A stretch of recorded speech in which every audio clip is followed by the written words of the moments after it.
আসসালামু আলাইকুম মাছ চাষি ভাই বন্ধুরা, দেশ এবং দেশের বাহির থেকে যে যেখান থেকে আমার এই ভিডিওটি দেখতে পাচ্ছেন, ভিডিওটি ভালো লাগলে একটি সাবস্ক্রাইব করে রাখবেন পরবর্তী নতুন ভিডিও দেখার জন্য।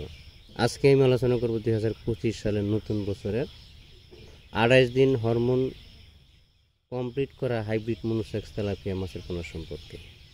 আপনারা টাইগার কোন, মনোসেক্স কোন, আপনি সিপি কোন, মেগা কোন, প্রাইম কোন, যাই বলেন না কেন, আগে একটা জিনিস ফলো করতে হবে যে মাছের মধ্যে 28 দিন হরমোন কমপ্লিট করা আছে কিনা।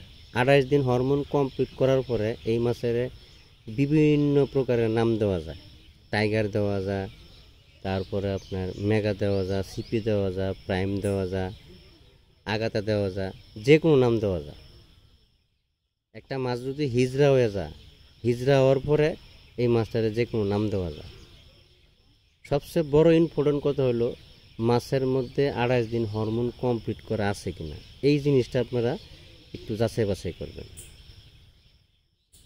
মাছের কিন্তু কালার দেখলে বোঝা যায় কোনটা হরমোন কমপ্লিট করা আর কোনটা হরমোন কমপ্লিট করা না। হরমোন কমপ্লিট করা যেটা, এটা থাকবে কালো, তার নিচে দেওয়া হলুদ দাগ, লেজ থাকবে লাল। আর যেটা হরমোন ছাড়া এটা ডাইরেক্ট সাদা মাছ। তো অনেক সময় আপনার পুকুর থেকে বা হাফা থেকে উড়াইলে সাদা বোঝা যায়, পরে মাছটা জন্না খাওয়ার পরেই কিন্তু মাছটা কালো হয়ে যায়, বোঝা যায় হরমোন ব্যবহার করা।